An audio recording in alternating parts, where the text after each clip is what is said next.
हाँ, कनेक्शन छूट गया था वो सिग्नल वीक होने के कारण। यही विडंबना है, तकनीक के दौर के अंदर हैं और दिल्ली से बातचीत कर रहा हूँ और सिग्नल टूट जाता है। चलो हम मुद्दे पे वापस आते हैं। आज जिस मुद्दे पे चर्चा करने के लिए एसएफआई ने मेरी ड्यूटी लगाई है वो मुद्दा है वैज्ञानिक चेतना और जो वर्तमान समय है। बहुत महत्वपूर्ण है ये। इस समय हम क्यों वैज्ञानिक चेतना की बात कर रहे हैं, हालांकि ये तो हमारे जीवन से जुड़ी हुई चीज है, पर इसका महत्व तब पता चलता है जब 2 दिन पहले एसएफआई के साथियों ने बात की और मैंने सोचा कि आज इसके ऊपर कुछ देखता हूँ, कैसे इसको विषय पे चर्चा करेंगे।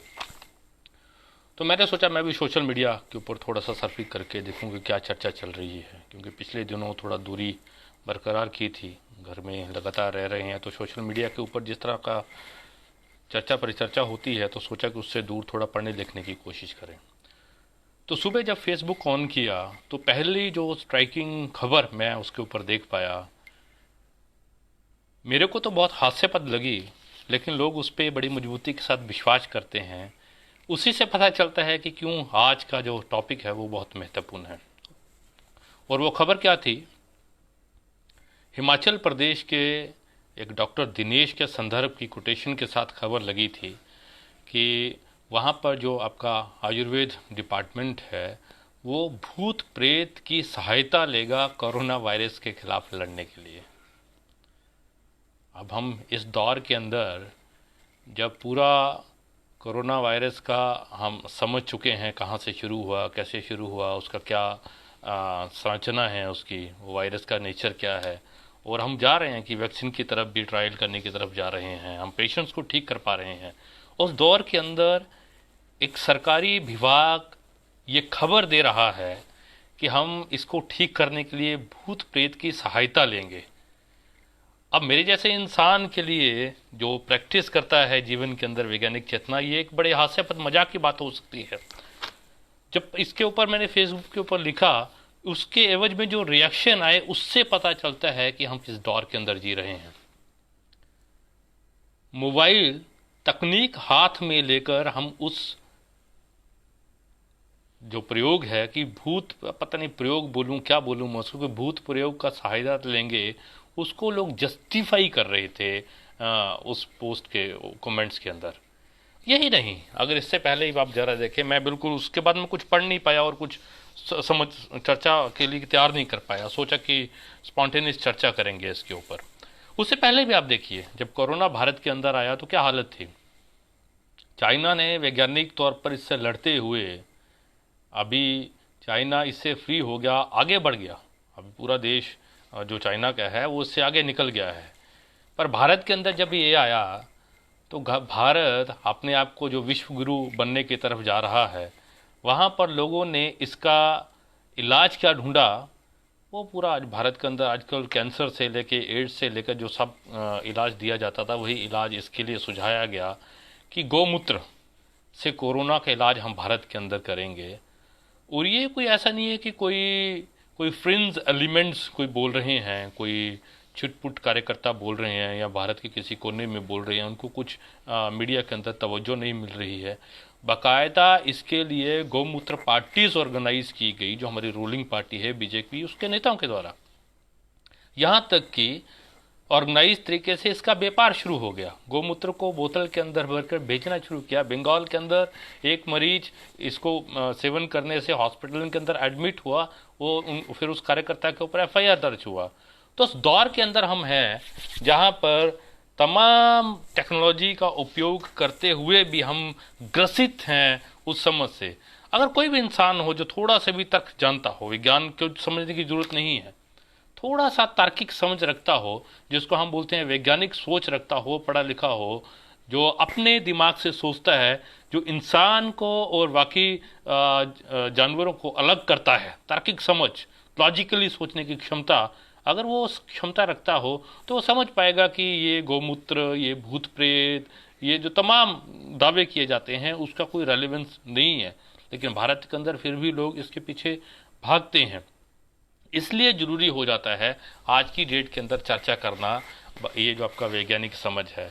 और दुख मेरे को इस बात का हो रहा है कि अगर जो हमने मकसद एक रखा था अपनी शिक्षा व्यवस्था का कि हम वैज्ञानिक चेतना लोगों के अंदर पैदा करेंगे, वैज्ञानिक समझ पैदा करेंगे, अगर वो वैज्ञानिक समझ हमने पैदा की होती अपने चर्चा पर चर्चा के जरिए, अपनी पढ़ाई के जरिए, फॉर्मल और इनफॉर्मल एजुकेशन के जरिए, ऐसा नहीं होता कि मैं क्लास के अंदर तो पढ़ रहा हूँ कि जो आपका चंद्रमा है, जो मून है, वो एक सैटेलाइट है, और घर के अंदर करवा चौथ का व्रत करवा रहा हूँ अपनी भाई बहन से, लड़की से, घर के अंदर जो हमारी फीमेल है उसको बता रहे हैं कि करवा चौथ का व्रत करना है। एक तरफ तो हम पढ़ रहे हैं कि सूर्य स्टार है, ऊर्जा का स्रोत है, और दूसरी तरफ मैं उसको सुबह पानी दे रहा हूँ कि एक देवता है। अगर ये डायलेमा ख़त्म किया होता या कॉन्ट्राडिक्शंस ख़त्म किए होते, पढ़ाई के माध्यम से वैज्ञानिक चेतना हमने डेवलप की होती, तो आज हालात ये नहीं होते।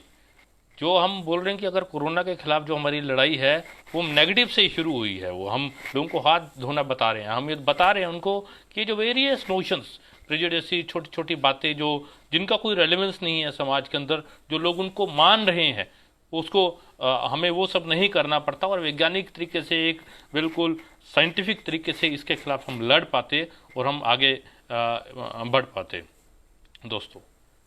इसलिए मैं बधाई देता हूँ एसएफआई को कि बड़ा सार्थक विषय उन लोगों ने इस पे चुना है। आज मकसद ये नहीं है कि पूरी तरह से समझे कि वैज्ञानिक चेतना क्या है, यह भी मकसद नहीं है कि कोरोना के बारे में हम ये बताएं क्या फैक्ट्स हैं, क्या उसके पीछे की जो धारणाएं हैं वो गलत हैं। वो सब पूरा सोशल मीडिया के अंदर, मीडिया के अंदर, पर सरकार पूरी कोशिश कर रही है आम जनमानस तक पहुंचाने की। दरअसल साधारण शब्दों में वैज्ञानिक चेतना है क्या? ये एक जीने का तरीका है, ये एक नज़रिया है, जहाँ पर हम जो बातें हमें बताई जाती हैं वो किसी किताब के अंदर लिखी हैं, किसी ग्रंथ के अंदर लिखी है, या कोई बुद्धिजीवी इनको बता रहा है, सिर्फ इसलिए हम उनको मान नहीं लेते हैं। हम उनको अपने जीवन के जो अनुभव हैं उनकी कसौटी पर उनको परखते हैं, हम उनके ऊपर प्रश्न करते हैं, हम उनके ऊपर विश्लेषण करते हैं, क्रिटिकल एनालिसिस उसका करते हैं, और फिर उसको हम समझते हैं, उसको मानते हैं, और फिर हम अपने जीवन के अंदर उसको ढालते हैं। और अगर साधारण भाषा के अंदर मैं बोलूं तो किसी भी चीज़ के जो भी कोई वहाँ पे एक्टिविटी हो रही है, घटना हो रही है, जो भी उसके पीछे का कारण समझना कि क्या कारण है उस घटना का, उसके पीछे का रीजंस को पड़ताल करना अपने वैज्ञानिक चेतना है, वैज्ञानिक समझ है। और प्रश्न पूछना, जो भारत के अंदर इस समय अपराध हो गया है, जो प्रश्न पूछना है वो वैज्ञानिक चेतना का पहला आधार है। प्रश्न पूछना, सवाल पूछना, क्यों, कैसे, ये क्यों हो रहा है, कैसे हो रहा है, सिर्फ मान ना लेना, वो एक वैज्ञानिक चेतना का जो आधारभूत पहलू है। और विडंबना है कि भारत की जो स्थिति है, भारत के अंदर जब गुरुकुल हुआ करते थे उस समय ही जो गुरु था उसको हम गुरु नहीं समझा, टीचर नहीं माना, उसको तो हमने भगवान मान दिया, गुरु को ब्रह्मा मान लिया, गुरु को हमने सबसे ऊपर मान दिया कि गुरु ने अगर अंगूठा भी मांगा तो एकलव्य ने काट के दे दिया। अभी तो ज्ञान हमारा द्वारा रिफ्रेश हो रहा है, महाभारत और रामायण भी साथ साथ चले हैं, तो उसमें बता रहे हैं कि वो अंगूठा भी मान लिया तो एकलव्य ने पूछा नहीं, क्योंकि उस समय की जो फॉर्मल इनफॉर्मल एजुकेशन थी वो बताती थी कि गुरु ने जो बोल दिया वो सही है और अंगूठा काट के दे दिया, प्रश्न नहीं पूछना है। तो वो उस परंपरा से जब हम आते हैं तो प्रश्न पूछना तो हमें बताया ही नहीं जाता। हालांकि ये समझ आता है, राजशाही के अंदर ये समझ आता है, राजा महाराजाओं को जो भगवान ने जिनकी जिम्मेवारी लगाई है, सोकाल माइथोलॉजी के अकॉर्डिंगली की जिम्मेवारी लगाई है प्रजा के, वो पिता हैं, तो उनको प्रश्न नहीं पूछना है, चाहे उनकी कुछ भी नीति है। पर दुख ये है कि स्वाधीनता के बाद जब हमने अंग्रेजों को भगा दिया, जब अपना देश बनाने की कोशिश की, जिसके अंदर हमने एक सेक्युलर प्रोग्रेसिव कॉन्स्टिट्यूशन जो हमने अडॉप्ट किया, जिसके अंदर हमने बार बार माना कि वैज्ञानिक चेतना का विकास करना है, वैज्ञानिकता का विकास करना है, उसके बावजूद भी जो डेमोक्रेसी को हमने बिल्ड करना था, और डेमोक्रेसी को बिल्ड करने के लिए वैज्ञानिक चेतना का बहुत इंपॉर्टेंट रोल है। बेसिकली डेमोक्रेसी क्या है? जिसके अंदर हम अपना नुमाइंदा चुनते हैं, जनता अपना नुमाइंदा चुनती है, और उस नुमाइंदे को चुनने की जो प्रक्रिया है वो कैसी होगी, वो तय करती है कि उस जो समाज है, वो जो वहाँ की जनता है, उसकी समझ कैसी है। अगर वो अपना नुमाइंदा, अपना प्रतिनिधि, जो पिछले उनके मैनिफेस्टो थे, जो पॉलिटिकल पार्टीज की इडियोलॉजी है, जो उनकी पॉलिसीज है, उसके ऊपर चर्चा परिचर्चा करने के बाद चुनती है, उनसे प्रश्न पूछने के बाद चुनती है, तो हम एक वैज्ञानिक चेतना वाला समाज जो है वो आगे बढ़ाते हैं, उसको हम पैदा करते हैं, वो समझ पूरी सोसाइटी के अंदर पैदा करते हैं। और कोई भी लोकतंत्र, कोई भी लोकतंत्र इसके बिना हो नहीं सकता, वो अधूरा है। अगर इन, जो मैंने पीछे चर्चा कर रहा था, इन आधारों के ऊपर हम अपना प्रतिनिधि नहीं चुनते हैं, रिप्रेजेंटेटिव नहीं चुनते हैं, इसका मायना ये है कि हम सही मायने में डेमोक्रेसी को एक्सरसाइज नहीं कर रहे हैं। और भारत के अंदर बिल्कुल इसके उलट हुआ। हमारे भारत की जो पूरी राजनीति है वो बेसिकली इस प्रोसेस को निगेट करती है। और किस आधार पर चुनाव होते हैं? रिलीजन के आधार के ऊपर, कास्ट के आधार के ऊपर, क्षेत्र के आधार के ऊपर। अगर ये आधार होंगे, रिलीजन, कास्ट, एरिया, लैंग्वेज, ये आधार होंगे, तब हम जो सही डेमोक्रेसी के जो मुद्दे होने चाहिए उसके ऊपर जनता चर्चा नहीं करती है। पॉलिटिकल पार्टीज भी उस डिस्कशन से बचती हैं, उस डिबेट से बचती हैं। और फिर वही जिसको हम बोलते हैं भेड़ चाल, अवैज्ञानिकता, मेरी जाति से है, मेरे धर्म से है, उसने क्या किया क्या नहीं किया, उसकी पॉलिटिकल आइडियोलॉजी कैसे है, उसकी पॉलिसी की अंडरस्टैंडिंग कैसे है, उसको छोड़ते हुए जब हम इन आधार पे वोट करते हैं, तो हम जो आपका जो पूरा प्रोसेस है एक सोसाइटी जो बिल्ड करने की साइंटिफिक एटीट्यूड के साथ, जो वैज्ञानिक चेतना के साथ, उस प्रोसेस से ही हम दूर चले जाते हैं, जो पूरे भारत के अंदर पोस्ट इंडिपेंडेंस हम लोग देखने के लिए आए हैं। और इसका अगर दूसरा पक्ष देखें तो वैज्ञानिक चेतना के लिए आपको कोई विज्ञान पढ़ने की जरूरत नहीं है। ऐसा नहीं है कि आपको डॉक्टरेट होना पड़ेगा फिजिक्स के अंदर, न्यूक्लियर साइंसेस के अंदर, न्यूक्लियर फिजिक्स के अंदर, तब वह वैज्ञानिक चेतना होगी। वैज्ञानिक चेतना तो मैंने जो पहले बोला था, जीने का तरीका है। हमारे तो बहुत सारे साइंटिस्ट हैं जो साइंस को प्रैक्टिस करते हैं, पर साइंटिफिक जो वैज्ञानिक चेतना है उससे बहुत परे होते हैं। ये विडंबना है भारत के अंदर। ये विडंबना है कि वर्तमान दौर के अंदर जब हम टेक्नोलॉजी को यूज़ करते हैं, हमारा जो पूरा जीवन है वो विज्ञान के द्वारा प्रोड्यूस जो पूरी टेक्नोलॉजी है, प्रौद्योगिकी है, उससे भरा पड़ा है। हम कल्पना नहीं कर सकते आज की डेट के अंदर कि हम टीवी के बिना रह जाएं, फ़ोन के बिना रह जाएं, लाइट के बिना रह जाएं। ऐसा हम सोच नहीं सकते, कल्पना नहीं कर सकते। पर इस तकनीक के पीछे की जो वैज्ञानिक सोच है वो कैसे पैदा हुई, उसको हम आम जनमानस तक नहीं लेके जाते। इधर उल्टा हो रहा है। हम सुबह टीवी ऑन करते हैं तो आजकल तो सबका समय फिक्स है कि सुबह 8 बजे का स्लॉट, 9 बजे का स्लॉट। उसी टेक्नोलॉजी के जरिए कैसे अवैज्ञानिकता को आगे लेके जाना है वो फिक्स है। तमाम टेलीविज़न जिनका बेस टीआरपी है, न्यूज़ चैनल्स के अंदर बाबा आके बैठते हैं, वो आपको बताएंगे कि आपका दिन कैसा है, कौन से कपड़े पहनने हैं, कौन सा दान आज आपने करना है। तो ये बड़ा अजीब सी परिस्थिति है जहाँ पर सामान्य तो होना क्या चाहिए कि जैसे अनपढ़ता कम होती है, लोग शिक्षित होते हैं, विज्ञान की तरफ जाते हैं, तब ये चीज़ें कम होनी चाहिए। आदमी का जो चेतना का विकास होता है तो वैज्ञानिक चेतना भी साथ साथ बढ़नी चाहिए। पर भारत के अंदर इससे बिल्कुल उल्टा हो रहा है कि टेक्नोलॉजी का प्रयोग तो हम कर रहे हैं अपने जीवन को आगे लेके जाने के लिए, पर जो वैज्ञानिक चेतना है उसके अंदर हम पिछड़ते जा रहे हैं। और ये जानबूझ के हो रहा है। ये हमारा जो रूलिंग क्लास है, XYZ पार्टीज, कांग्रेस, बीजेपी, जो आपस में खेलती हैं फुटबॉल का मैच, ये इनके जरिए भी हो रहा है। आप देखें कि अगर वैज्ञानिक चेतना होगी एक आम इंसान के अंदर, तो उसके अंदर तो प्रश्न पूछने की क्षमता होगी। तो वो प्रश्न पूछेगा कि भाई आपने पंचायत के चुनाव पिछली बार लड़े थे, आपने बोला था कि मैं पंचायत के स्तर का काम करूंगा, ठीक है, बड़ा पॉलिसी लेवल का काम नहीं कर सकते, पर डिपू के राशन का जो कोटा आता था वो सही से वितरित क्यों नहीं हुआ? मनरेगा का जो काम होना चाहिए था, वो तो मजदूर पूछेगा ना कि मनरेगा का काम जो होना चाहिए था वो काम क्यों नहीं 100 दिन का मेरे पंचायत के अंदर हुआ। वो पूछेगा कि जब सरकार की जिम्मेवारी है डॉक्टर उपलब्ध करवाने का, वो क्यों नहीं आया, मैं आपको क्यों वोट दूं। वही हालत एमएलए के साथ होगी, वही एमपी के साथ होगी।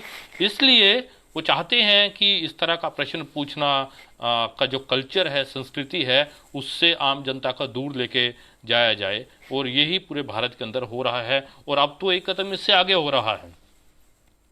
हमारी जो वर्तमान सरकार है, उस सरकार की जीत और पूरे का पूरा जो शासन है, वो शासन एक तरह का तंत्र जो है, ऐसा तंत्र जिसके अंदर असंख्य ऐसी कड़ियां हैं जिनके पास दिमाग तो है पर सोचने की शक्ति उनसे उनको दूर लेके जा रहे हैं। जिनके पास दिमाग तो है कि वो फोन के ऊपर व्हाट्सएप के अंदर जो मैसेज आता है उसको बिना पढ़े फॉरवर्ड कैसे करना है, उस मस्तिष्क की वो प्रक्रिया है। पर उस व्हाट्सएप फॉरवर्ड करने से पहले उस मैसेज को पढ़ना, उसको समझना, परखना, वो सही है या गलत है, वो शक्ति से उनको दूर रखा जाता है। जो आज की डेट के अंदर आप लोग सारे शब्द बोलते हैं कि वो भक्तों की जमात पैदा की जा रही है। और हमारी तो धरोहर है ना कि भक्ति प्रश्न नहीं पूछती है। भक्ति तो भक्ति है, अगर जो प्रश्न पूछेगा वो अच्छा भक्त हो नहीं सकता। वो हमें रामायण के युग से बताया जा रहा है और वर्तमान के अंदर भी वही है।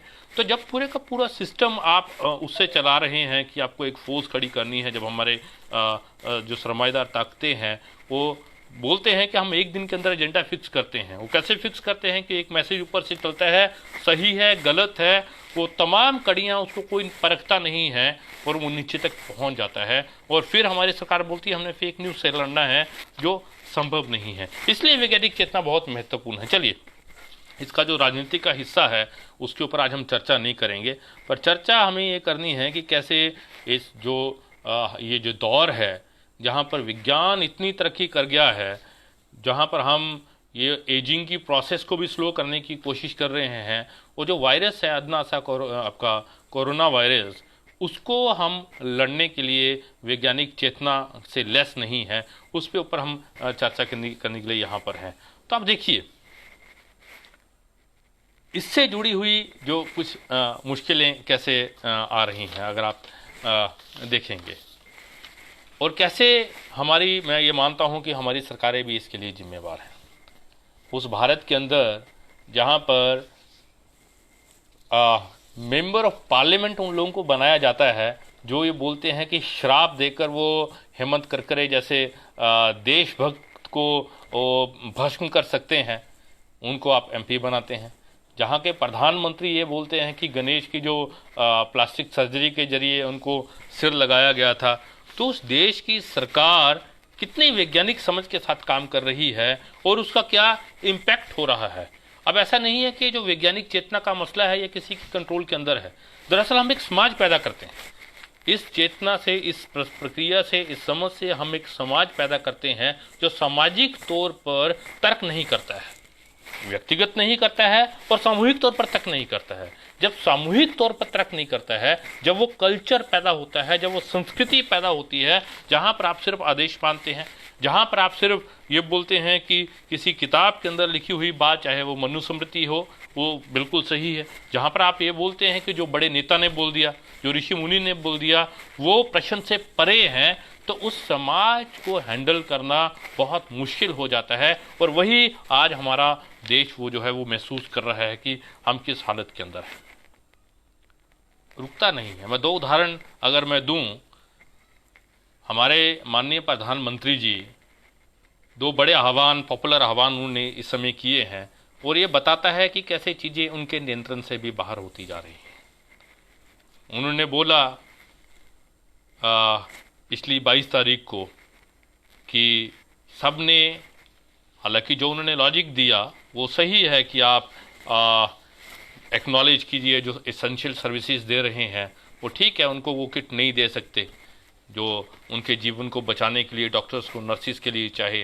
अगर संकट के दौर में हम पूछेंगे तो वो हमारे भी प्रश्न लगाएंगे कि देश मुश्किल दौर से गुजर रहा है, और आप प्रश्न पूछेंगे कि उनको डॉक्टर को किट नहीं मिल रही है, वो डॉक्टर को किट तो नहीं देते पर डॉक्टर की चिंता करते हैं। अब यही है वैज्ञानिक समझ, यही है कि कोई भी जो तर्क के साथ सोचता है वो ये बोलेगा कि आप कृतज्ञता तो बाद में प्रकट कीजिए, पर पहले जो मिनिमम सुविधाएं हैं वो डॉक्टर्स को, नर्सिस को और पूरी मेडिकल जो फ्रेटर्निटी है उनको दीजिए, जो एसेंशियल एक्टिविटीज़ के अंदर लगे हैं उनको आप दीजिए।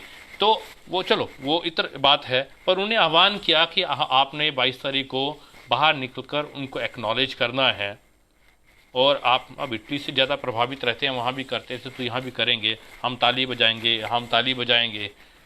अब इससे भी वो जो समाज है उनके नियंत्रण से भी बाहर है। उन्होंने इतना आह्वान किया। आप पहली बात कि जब दौर है विज्ञान का, तो सिर्फ इतना बोलने से चलेगा नहीं। तो अब एक नया तरीका है कि हर जो वैज्ञानिक चीज़ है उसको कैसे उसके साथ विज्ञान जोड़ना है। तो जिसको गोविंद पानसरे बोला करते थे कि सूडो साइंस है, जिसके अंदर इफ एंड बट्स होते हैं, कोई इस्टेब्लिश थ्योरी नहीं है, ऐसा हो सकता है, ऐसा होता है, ऐसी शब्द होते हैं। तो उन्होंने वाइब्रेशन थ्योरी के जरिए कि से वाइब्रेशन पैदा होता है, उससे कोरोना मर जाएगा, इस तरह के लॉजिक भी उन लोगों ने देना शुरू किए, जो बिल्कुल दूर है, विज्ञान से दूर है। और पूरा सोशल मीडिया से भरा पड़ा था, जो कुतर्क है, जो तर्क नहीं है, जो विज्ञान नहीं है। चलिए इससे भी आगे चलिए, पर कैसे जो कल्चर है पूरे समाज के अंदर पैदा होता है, वो कैसे डिफीट करता था उसके मकसद को भी, कि जिस तरह से लोग निकल कर आए, ताली से थाली से निकल कर बाहर हजूम निकल कर आया, हजूम निकल कर आया। और पूरा जो आपका जो सरकार ने सोचा था कि अगले इसके बाद एक्सपेरिमेंट के बाद वो लॉकडाउन के अंदर जाएंगे, उसको डिफीट कर देता है वो पूरे का पूरा। वो है समझ, कोई भी सोचने समझने वाला इंसान जो ये समझेगा कि 22 तारीख को मोदी जी ने बोला है कि घर के अंदर रहना है ताकि इन्फेक्शन फैले ना, वो कैसे निकल सकता है अपने घर से? वो सोचेगा, वो तर्क करेगा कि मेरी सारा दिन आज मैंने गुजारा है, सुबह से लेके शाम को 5 बजे तक मैंने अपने जीवन के गुजारे हैं कि मैंने बाहर नहीं जाना है, ताकि ना मेरे वायरस को मैं कैरी करूं, ना मैं आगे इसको बढ़ाऊं। और 5 बजे वो निकल जाता है। क्यों निकल जाता है? क्योंकि उसका तर्क करने की जो क्षमता है उसके आगे वो खत्म हो जाती है। वो सोचता नहीं है, क्योंकि हमारे जीवन का वो हिस्सा बन गया है, हमारा कल्चर वो बन गया, वो बाहर निकलता है। और पूरे का पूरा फिर हमने टीवी के ऊपर देखा, जितना दिखाया, जितनी परमिशन इलेक्ट्रॉनिक मीडिया को दिखाने की थी सरकार से, जितना उन्होंने दिखाया कि कैसे वो उस दिन के बंद का, जनता कर्फ्यू का आह्वान को भी ख़त्म करता है। और रिसेंट हमने देखा ये जो पूरा मोमबत्ती जलाने का था, दिया जलाने का था, वो भी सरकारी कॉल थी, सरकार की कॉल थी। और उसने भी कैसे डिफीट किया पूरे के पूरे मकसद को जो लॉकडाउन का था। तो ये कुछ चीज़ें हैं ये। और इतना ही नहीं, उसके अंदर भी वो लाइट की थ्योरी, एम्स के भूतपूर्व डॉक्टर वो थ्योरी दे रहे थे लाइट की, जो बिल्कुल सूडो साइंस है वो।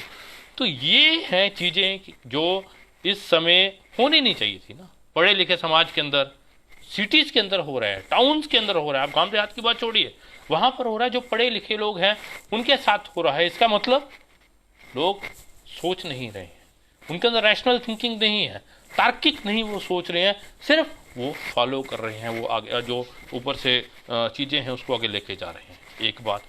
दूसरा, अगर आप देखेंगे कुछ चीज़ें, जो पढ़ा लिखा इंसान जिन चीज़ों को कभी सोच नहीं सकता है, जिन चीज़ों के ऊपर वो कभी विश्वास नहीं करेगा, वो पूरे के पूरे समाज के अंदर प्रचार चल रहे हैं। पहले पूरा प्रचार चाइनीज़ वायरस, अब बड़े भाई ट्रम्प जी ने बोल दिया तो पूरे भारत को भी फॉलो करना है कि चाइनीज़ वायरस हो गया। रिसर्च स्कॉलर्स रिसर्च पेपर छाप रहे हैं पूरे का पूरा कि इस वायरस का कैसे एवोल्यूशन हुआ, ये मानव के द्वारा बनाया नहीं है, प्रकृति से इसका एवोल्यूशन के जरिए, म्यूटेशन के जरिए ये पैदा हुआ है। कोई मानने को तैयार नहीं। सुबह से लेकर शाम तक आपको बताया जाएगा कि एक वार है जो चाइना ने शुरू किया है, ये इंसान के द्वारा बनाया गया है और इसका फ़ायदा उठाएगा चाइना। कैसे एक इंसान सोच सकता है, जो इतना बड़ा कंट्री जिसने इतनी कैजुअलिटीज़ फेस की है, वो ये बनाएगा? उसके बाद आप लोग देखिए भारत के अंदर है कि अभी मैं 2 दिन पहले अपने गांव में बात कर रहा था फ़ोन के ऊपर। एक बड़ी घटना दिल्ली के अंदर निज़ामुद्दीन के अंदर तबलीगी जमात के जो लोग हैं उनके द्वारा जो उनका गैदरिंग थी वहाँ पे, उसको लेके हुई। पूरे मीडिया ने उसको हाईलाइट किया। एक बड़ा कारण भारत के अंदर वो भी है, उसको रोका जा सकता था, दोनों तरफ से रोका जा सकता था, सरकारी तंत्र के द्वारा भी, गृह मिनिस्ट्री के द्वारा भी, पुलिस के जरिए द्वारा भी, और जमात के जरिए भी द्वारा भी। दोनों बराबर के दोषी है, उसको क्रिटिसाइज करना चाहिए, उसको रोकना चाहिए और इसको कभी भी आगे नहीं बढ़ाना चाहिए। ये एक वैज्ञानिक समझ हमें बताती है। अब ऐसा तो हो नहीं सकता ना कि आप बोलें कि अल्लाह आपको बचा देगा, भगवान आपको बचा देगा, फिर मौलवी जी भी आइसोलेशन में जाते हैं, पुजारी जी भी आइसोलेशन में जाते हैं, या तो वो बचा ही ले तब तो माना भी जाए। चलो खैर, तो मैं इसका जो दूसरा पक्ष था वो बोल रहा था। तो मैं गांव में बात कर रहा था फ़ोन के ऊपर, तो वो मुझे बोल रहे थे कि हमारे देखिए जी जनाब, यहाँ पर जो मुसलमान लोग हैं, मेरे वहाँ पर बहुत कम आबादी है, मुसलमान लोग हैं वो सब्जियों के ऊपर थूक रहे हैं, वो फलों को गंदा कर रहे हैं, हम तो उनसे दूध लेना बंद कर देंगे। बेसिकली मेरा वहाँ गुर्जर ट्राइब है जो दूध वगैरह देता है। तो मैं उनसे पूछ रहा था कि ये जो आपकी कम्युनिटी है जो हमेशा हमारे साथ रहती आई है, क्या ये कोरोना से ग्रसित है? नहीं जी, टीवी पे बताया था ये कोरोना को कैरी करके लाए हैं। तो मैं उनसे पूछ रहा था कि अगर कोरोना से कैरी करके लाए हैं तो पहले वो मरेंगे कि आप मरेंगे? तो उसका जवाब नहीं है। पर इतना पता है, इनको बता दिया गया है कि इस घटना के बाद जो मुसलमान हैं वो इस कोरोना वायरस को कैरी कर रहा है और लोगों के अंदर फैला रहा है। कोई भी सोचने समझने वाला इंसान तर्क कर लेगा कि नवरात्रों के दौरान मंदिरों के अंदर भी थे, नमाज सामूहिक वहाँ भी पढ़ रहे थे, वहाँ भी नवरात्रे मना रहे थे। एक प्रदेश का मुख्यमंत्री भी नवरात्रे मना रहा था। बंगाल के अंदर बड़ी वहाँ पर जमावड़े भी हुए। तो दोनों तरफ हैं जो वैज्ञानिक समझ वाले हैं, और ये जो ऑर्थोडॉक्सी है, रूढ़िवादिता है, वो तो हमेशा इन चीज़ों को बढ़ावा करेगी। तो ये प्रचार हो रहा है, ये प्रचार हो रहा है। और इस तरह की कई धारणाएं हैं जो समाज के अंदर इस चीज़ को सांप्रदायिक रंग भी देने की कोशिश कर रहे हैं, जो हमारे समाज को इकट्ठे होकर लड़ने के लिए तैयार नहीं करेगा, जो समाज को एक तोड़ने की तरफ लेकर जाएगा, जो समाज को बांटने की तरफ लेकर जाएगा, जो इकट्ठी होकर लड़ाई लड़नी है उसकी तरफ लेकर नहीं जाएगा। ये समझना बहुत इम्पोर्टेंट है। हालत ये है कि भारत के अंदर बीमार होना भी एक स्टिग्मा माना जाता है, जो सबसे बड़ी समस्या है कि किसी को सर्दी जुकाम है, किसी को लग रहा है कि उसको लक्षण है, वो खुद डॉक्टर्स के पास आए, पर हमें यह बता दिया है कि जो बीमार है उसका कारण वो खुद है, उसके कर्म है, उसकी लाइफ है, इसलिए वो डॉक्टर के पास नहीं जा रहा। वो बता नहीं रहा है, वो छुपा रहा है, जो सबसे बड़ी समस्या है। भारत के अंदर टेस्टिंग नहीं हो रही है, इतनी हमारी स्ट्रेंथ नहीं है, अभी बोल रहे हैं इसको बढ़ाएंगे। पर जो लोगों के अंदर भी एक रैशनल थिंकिंग होनी चाहिए कि अगर मैं महसूस कर रहा हूँ कि मेरे अंदर कुछ सिम्टम्स हैं तो मैं खुद डॉक्टर के पास जाऊँ। यहाँ उल्टा अब लोगों के घरों के अंदर जाके उनको ढूंढना पड़ रहा है, मशक्कत करनी पड़ रही है पूरी हमारी डिपार्टमेंट के अंदर। ये क्यों हो रहा है? क्योंकि भारत के अंदर ये माना जाता है कि अगर मैं बीमार हूँ तो वो स्टिग्मा है। और आप इसकी देखिए ना कि जहाँ पर मरीज रह रहे हैं उनको उनके जो मकान मालिक है बाहर निकाल रहे हैं। रोज खबर आ रही है कि जो हमारे सोल्जर्स, जो सफ़ेद कपड़ों के अंदर जो हमारे सोल्जर कोरोना वायरस के खिलाफ लड़ाई लड़ रहे हैं, उन डॉक्टर्स को मकान मालिक घरों से बाहर निकालने की धमकी दे रहे हैं, उनके साथ किस तरह से पेश आ रहे हैं वहाँ पर। ये बताता है कि हमारा सोचने का स्तर क्या है। ये रैशनल थिंकिंग नहीं हो सकती, रैशनल सोसाइटी नहीं हो सकती। एक तरफ तो हम ताली बजाकर थाली बजाकर उनकी हौसला अफजाई करने की बात कर रहे हैं, और दूसरी तरफ हम क्या कर रहे हैं कि वही डॉक्टर जब मेरी सोसाइटी के अंदर रहता है तो मैं उसको निकाल रहा हूँ क्योंकि मुझे लगता है कि वो वायरस कैरी करेगा। हम नहीं मानते कि वो इतना साइंटिफिक है कि वायरस को कैरी नहीं करेगा। हम नहीं मानते कि मुझे खुद जाना चाहिए डॉक्टर के पास कि मैं बीमार हूँ, मुझे रिवील करना चाहिए डॉक्टर के पास जाके कि मेरे सिम्टम हो सकते हैं, आप मुझे देखिए। क्यों? क्योंकि ये स्टिग्मा है, ये रूढ़िवादी समाज की सोच है ये कि बीमार होना अपने आप में एक स्टिग्मा है। वो बीमार है तो वो तो पूरे समाज के अंदर, गांव के अंदर उसको गलत नज़र से देखा जाएगा, इसकी गलती है। तो ये है दिक्कत कि अभी तो ज़्यादा समझ आता है। अभी ज़्यादा समझ क्यों आता है?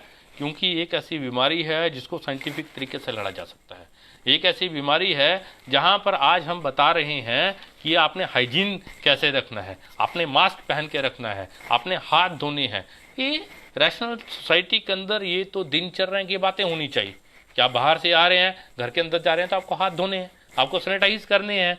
तो ये क्यों करना पड़ रहे हैं? क्योंकि हमने जो दिनचर्या के अंदर अपने जीवन के अंदर इनको ढालना था, वो संस्कृति पैदा करनी थी, वो आपने नहीं की है, इसलिए आपको ये सब करना पड़ रहा है। और अभी भी वो जो डिलेमा इसके अंदर लड़ने का है, वो जो डायलेक्टिक्स है कि एक तरफ तो आप इसको बोलते कि हमें साइंटिफिक तरीके से लड़ना है, पर दूसरी तरफ आपका अगर कोई नागरिक पूछ लेता है इस समय के अंदर कि भाई कितने वेंटिलेटर्स हैं भारत के अंदर, तो पूरे के पूरे मीडिया के अंदर वो ट्रोल हो जाता है। अगर वो पूछ लिया जाता है कि हमारे पास क्या इक्विप्ड हैं हम लोग, हमारे पास इतनी दवाइयाँ हैं, हमारे पास इतने हॉस्पिटल्स हैं, या कोई भी तार्किक इंसान सोचेगा कि हम तो बड़ी शेखी बगाड़ते थे कि हम तो विश्व की सबसे बड़ी ताकत बनने वाले थे, और एक ये आपदा आई और हमारे जो हेल्थ सिस्टम है उसकी पोल खोल के रख दी। हम ये बोल रहे थे कि हम तो बड़े अमीर हो रहे हैं, और करोड़ों जो मजदूर हैं वो भूखे मरने की कगार पर आ गए हैं क्योंकि लॉकडाउन जरूरी है। वो वैज्ञानिक है, वो जरूरी है। वो आज अगर ये कोई प्रश्न पूछता है, वो तार्किक समझ के साथ वो पूछेगा कि अमेरिका तो सबसे बड़ी ताकत मानता था, आज क्यों दवाइयां हिंदुस्तान से मांगनी पड़ रही हैं। वो पूछेगा इस संकट की स्थिति के अंदर भी कि अगर बॉम्ब नहीं बनाया होता, अगर आपने वेंटिलेटर बनाया होता, हॉस्पिटल बनाया होता, तो आज हालत ये नहीं होती। आज वो पूछेगा कि क्यूबा तो छोटा सा देश है, उसके डॉक्टर क्यों सब देशों के अंदर जा रहे हैं। हम तो चाइना को गाली निकाल रहे थे, क्यों आज पीपीई की किट हमें उनसे लेनी पड़ रही है। अगर ये प्रश्न पूछता है तो वो फिर पूरे का पूरा दुश्मन हो जाता है भारत के समाज के अंदर। क्यों? क्योंकि वो प्रश्न पूछ रहा है। दोस्तों, मेरा ये मानना है कि इस महामारी जो आई है पूरे विश्व के अंदर, इसने कुछ चीज़ें साफ कर दी हैं। पहली चीज़ ये साफ कर दी है कि ऐसा होता था, ऐसा है, वेद में ऐसा लिखा है, शास्त्र में ऐसा लिखा है। अगर ऐसी ही चीज़ें हम मानकर चलेंगे, अपनी मानसिक चेतना को, अपनी सोच को हम नहीं बढ़ाएंगे, एक तरफ विज्ञान पढ़ेंगे पर उस विज्ञान को अपने जीवन से दूर रखेंगे, उस चेतना को दूर रखेंगे, तो ऐसे संकट बार बार आते रहेंगे। एक दूसरा, इसने ये बता दिया है, वैज्ञानिक चेतना से, अगर मैं समझ से, थिंकिंग से अगर मैं थोड़ा सा भी सोचता हूँ, अगर मैं सोचता हूँ, तो मैं ये इस निष्कर्ष पर पहुँचता हूँ कि विश्व के अंदर कोई भी पर्याय नहीं है जो सार्वजनिक स्वास्थ्य सुविधाएं हैं। इकोनॉमी जितनी मर्जी डिबेट आप लोग कर लें, बता दिया है कि जो समाजवादी इकोनॉमी है, जो सार्वजनिक सुविधाओं वाली इकोनॉमी है, जहाँ पर हॉस्पिटल स्ट्रोंग है, खर्चा बॉम्ब की फैक्ट्री की तरफ कम जाता है, हॉस्पिटल की तरफ ज़्यादा जाता है, डॉक्टर की तरफ ज़्यादा जाता है, स्कूल की तरफ जाता है, वही भविष्य है, वही इन चीज़ों से लड़ पाएगा। अन्यथा ऐसे ऐसे संकट आते रहेंगे। ये इसका एक बड़ा एक मैं बोलूँगा कि हमें सीख है। और ये सीख है हमें कि भारत के अंदर भी अगर हम नॉर्मलसी के साइन, जब सामान्य परिस्थितियाँ होती है, उस समय अगर इन मुद्दों के ऊपर काम नहीं करेंगे, अगर हम अपने नागरिकों को प्रश्न पूछने की आज़ादी से ज़्यादा आदत नहीं उनकी बनाएंगे, अगर हम उनके अंदर तार्किक तर्क करने की क्षमता हम नहीं ढालेंगे, तो हमारा समाज आगे की तरफ नहीं जाएगा। अगर हम विश्वविद्यालय के अंदर पढ़ने वाले छात्र, अगर वो प्रश्न पूछता है, उसके ऊपर केस नहीं बनाएंगे, तभी हमारी पढ़ाई की सार्थकता होगी, नहीं तो उसकी सार्थकता नहीं होगी, जो पिछले 5-6 वर्ष के अंदर हम लोग पूरे देश के अंदर देख रहे हैं। तो ये एक बड़ी ही विकट परिस्थिति है, जिसको बोलते हैं कि बिल्कुल गंभीर समय है। उस पूरी गंभीर समय के अंदर पूरी गंभीरता के साथ हमें ये समझना है कि जो महामारी है, इसके खिलाफ जो लड़ाई है, वो गोमूत्र से नहीं लड़ी जाएगी, वो थाली से नहीं लड़ी जाएगी, वो लैंप से नहीं लड़ी जाएगी। ये अगर आपने सामाजिक सौहार्द पैदा करना है, अगर अपने यूनिटी पैदा करनी है, तो उसका आधार भी वैज्ञानिक चेतना होगा। अगर आप ये बताना भी चाह रहे हैं कि लाइटिंग से आप क्या करना चाह रहे हैं, तो उसका आधार भी बताना पड़ेगा। वो सूडो साइंस से नहीं होगा, वो या सिर्फ इसलिए नहीं होगा कि मैंने, अब है क्या बेसिकली, इसको ये बोलते हैं कि इमेजिनरी कॉन्शियस पैदा करने की कोशिश की जाती है। जब मानव समाज पैदा हुआ, जब हम कबीलों में रहते थे, तब हम सोचते नहीं थे, जिसको हम बोलते हैं कॉग्निजेंस की जो रेवोल्यूशन हुआ, सोचने समझने की जो तब हमने ताकत आई, तब हम लोगों ने लोगों को इकट्ठा रखने के लिए हमने एक इमेजिनरी एक ताकत पैदा की थी। कभी पहाड़ को पूजते थे, कभी सूरज को पूजते थे, जिसको हम पार नहीं पाते थे, ताकि लोग इकट्ठा रह पाए। पर वो उस समय था। आज का जो मेरा वही लॉजिक करने की जो ताकत है, वो उसके ऊपर भी प्रश्न नहीं करेगी, तो हमारा समाज आगे की तरफ नहीं जाएगा। तो इस बात के साथ कि वैज्ञानिक समझ के साथ और विज्ञान की ताकत के साथ मानवता अभी तक सक्षम है इस वायरस के खिलाफ लड़ने के लिए। इकट्ठा होकर हम लोग लड़ेंगे। इस वायरस के साथ लड़ते लड़ते हम ये भी प्रयास करेंगे कि वो जो भुखमरी के वायरस से जो हमारा मजदूर, जो हमारे काम करने वाला गांव के अंदर, शहर के अंदर जो भूख से मर रहा है, उसके साथ भी खड़े रहेंगे। मेडिकल फ्रेटर्निटी के साथ सिर्फ शब्दों में नहीं खड़े रहेंगे, उनको इक्विपमेंट भी मिलेंगे। हम पूरी सॉलिडेरिटी के साथ भी वहाँ पर खड़े रहेंगे और प्रश्न भी साथ साथ करेंगे।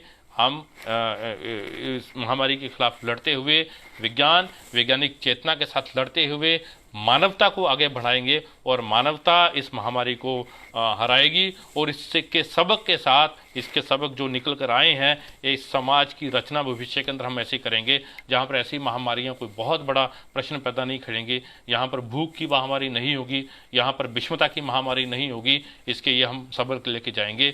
बहुत सारा धन्यवाद आप लोगों का, और बहुत सारा धन्यवाद student federation of India Haryana state committee का, जिन्होंने ये लेक्चर यहाँ पर रखा। धन्यवाद दोस्तों।